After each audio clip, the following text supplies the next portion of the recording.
Lectura del Santo Evangelio según San Marcos. En aquel tiempo enseñaba Jesús a la multitud y le decía: cuidado con los escribas. Les encanta pasearse con amplios ropajes y recibir reverencias en las calles.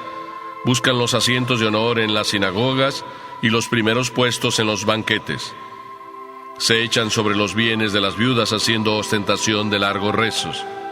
Estos recibirán un castigo muy riguroso. En una ocasión Jesús estaba sentado frente a las alcancías del templo, mirando cómo la gente echaba allí sus monedas. Muchos ricos daban en abundancia. En esto se acercó una viuda pobre y echó 2 moneditas de muy poco valor.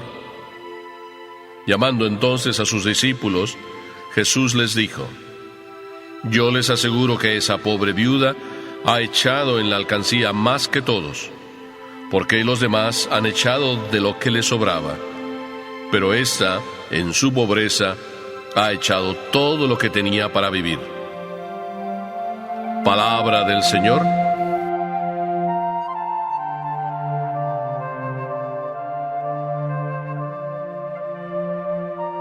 Parece que hay personas que han nacido para ser floreros, digo yo. Y también me lo dijo un día una señora, cuando en una boda, o mejor dicho, a la fiesta después de la boda me invitaron, y yo les dije que iba a tratar de ir. Fui y estuve un rato con ellos, me guardaron un lugar ahí junto a ellos en la mesa principal, y cuando llegué ahí, pues había una persona que todo el tiempo estaba sobre mí diciendo que se le ofrece, que se le ofrece, que se le ofrece, pero también había otras que estaban haciendo lo mismo, pero esta era insistente ahí, en que le puedo ayudar, mire, hay esto, hay lo otro. Después de un buen rato comprendí que sí, que esta persona quería ayudarme, pero también quería mostrarse y enseñar pues el vestido que traía, que parecía que era muy nuevo, o no sé. Cuando le dije: oiga, qué bien se le ve ese vestido, pues ya, ella ya se quedó tranquila y ya no vino más ahí a ofrecerse para traerme algo. Alguien podía haber dicho: es que tiene complejo de florero. Pues en la vida existimos muchos que tenemos complejo de florero, pero Jesucristo da una respuesta para aquellos que tienen complejo de florero. Y complejo de florero, dice Jesús a la gente, tienen los escribas, cuando dice: cuidado con los escribas. Pero antes de decir cuidado con los escribas, Jesús está diciendo a la gente. El Evangelio empieza así: en aquel tiempo enseñaba Jesús a la multitud y le decía: cuidado con los escribas. Jesús está enseñando a cada uno de nosotros que tenemos que tener cuidado de todos aquellos que quieren ser floreros, de todos aquellos que vienen con alabanzas, de todos aquellos que andan buscando siempre las apariencias, porque dice de los fariseos que les encantaba eso, pasearse con amplios ropajes, que se les viera, que se les notara que estaban ahí, que todo el mundo les dijera: oh, qué bien se te ve, oh, tantas reverencias haciendo sobre ellos. Casi podemos decir, oh, como sapos que engordan cada vez que alguien les dice: oh, excelencia, maestro. Dice también el Evangelio que les encantaba los primeros puestos de honor en las sinagogas y también en los banquetes. Y el Evangelio dice otra cosa. Dice: se echan sobre los bienes de las viudas, haciendo ostentación de largos rezos. ¿Qué será esto? Se me ocurre pensar que las viudas, como siempre, son muy dadivosas, muy sufridas, y siempre están como con ese dolor del marido que perdieron, y siempre están pidiendo por él, a lo mejor porque quisieron hacer algo y no pudieron, o porque les gustaría haber hecho muchas cosas y no las pudieron hacer, y están como con la pena y piden oración. ¿Será eso que está diciendo Jesús? Que se echan estos hombres, los escribas, sobre las viudas y sobre los bienes de ellas, haciendo ellos ostentación de largos rezos. Pues dice Jesús: estos van a recibir un castigo muy riguroso. Y cuando Jesús dice que estos van a recibir un castigo muy riguroso, está haciendo alusión a todo ese modo de vivir donde el que tiene un cargo muchas veces es nada más para aparentar, para que se le vea, para ir y sentirse que tiene poder. Es decir, hay quien usa el puesto y se sirve de él para propio provecho, en vez de hacer lo que cada puesto es, un modo de servir a los demás. Quien se sirve del puesto para sí mismo en vez de usar el puesto para servir a los demás, Jesucristo dice, será castigado rigurosamente. Ay, ay, ay, aquí me duele. Y nos duele a todos. Nos duele a todos porque a veces eso es en lo que caemos, en querer llegar a tener un puesto para aprovecharnos y servirnos de él. No estoy haciendo aquí política, ni estoy hablando de aquellos que en la política usan el puesto para sí mismos, para su propio provecho, para el partido. Porque esto es un modo, sí, de aprovecharse en la política para propio provecho. Pero hay esas cositas pequeñas que en la vida nos va pasando.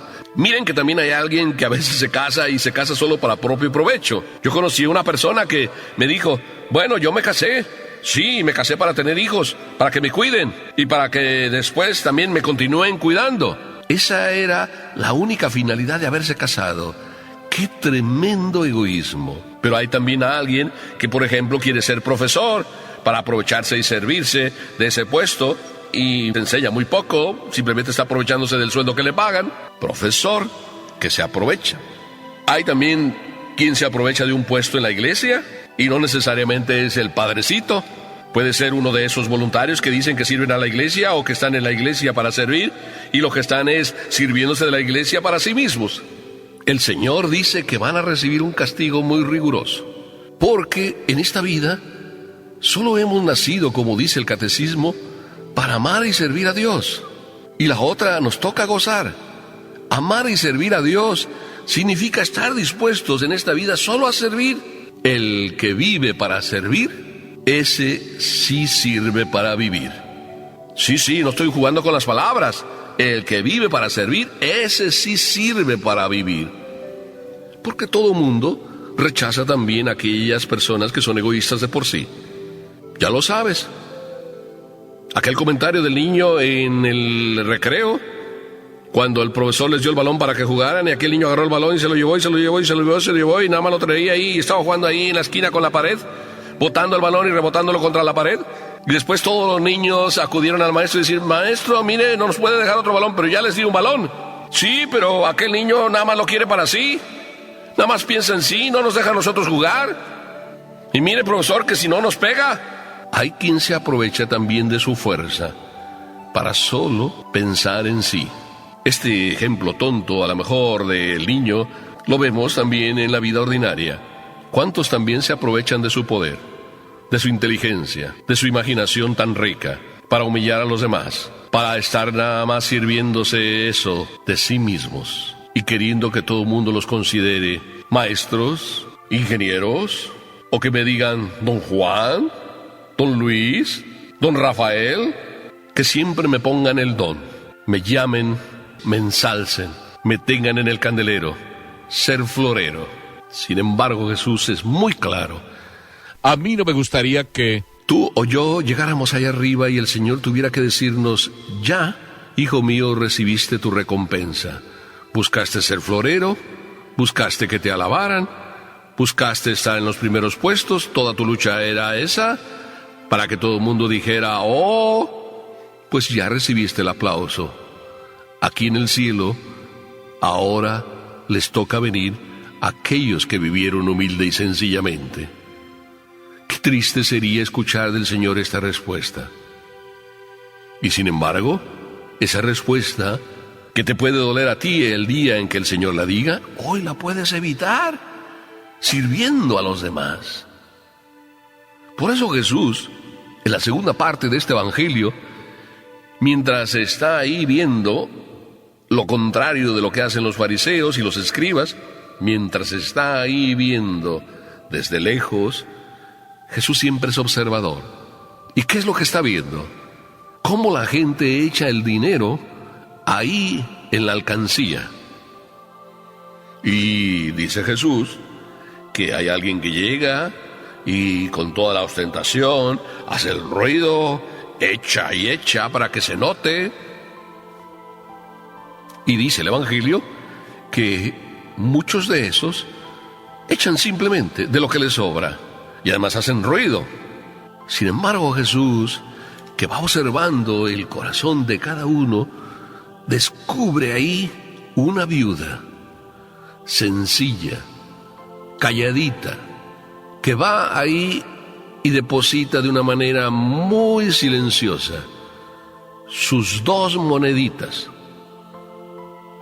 Dice Jesús después, llamando a los discípulos, porque aquí se trata de los discípulos. Antes estaba explicando a la gente, ahora es que llama a los discípulos como así, como a solas, como muy cariñosamente, como siempre es Jesús, que te llama a ti también y te quiere cariñosamente explicar y te quiere decir, mira, esto es lo más importante que hay que tener en cuenta. Y te lo dice a ti de una manera cariñosa. Mira, hijo mío, cuida que cada una de las cosas las hagas por un profundo sentido.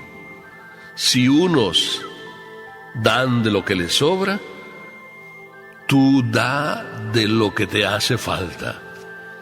Aquella viuda dejó ahí silenciosamente todo su corazón. Aquellas 2 monedas le hacían falta, tenía necesidad de aquellas 2 monedas, se estaba desprendiendo de ellas por amor. Cuando tú te desprendes de algo que verdaderamente te cuesta, solamente cuando lo haces por amor. Aquel que da porque le sobra, bueno, pues lo da. Casi inclusive ni siquiera lo piensa. Lo da, y si piensa, nada más piensa, bueno, pues que me pongan a mí ahí, en la lista de honor de los que dieron. Sin embargo, esta viuda quería, como el Evangelio en otra parte dice, que la mano izquierda no se enterara de lo que hace la derecha. Esto es verdadero amor. Y estos tales que dan de lo que necesitan para vivir, que lo dan de manera callada, que lo dan sin que la mano izquierda se entere lo que está haciendo la derecha, estos tales son ante Dios los más grandes, aunque den poco, porque lo que tú das no vale por la cantidad de lo que das, sino por la calidad del amor que pones. Y Jesús mira más el corazón. A Jesús no le gusta mirar el ruido que tú haces. A Jesús le encanta mirar qué corazón tienes y qué es lo que pones en cada una de las cosas que das.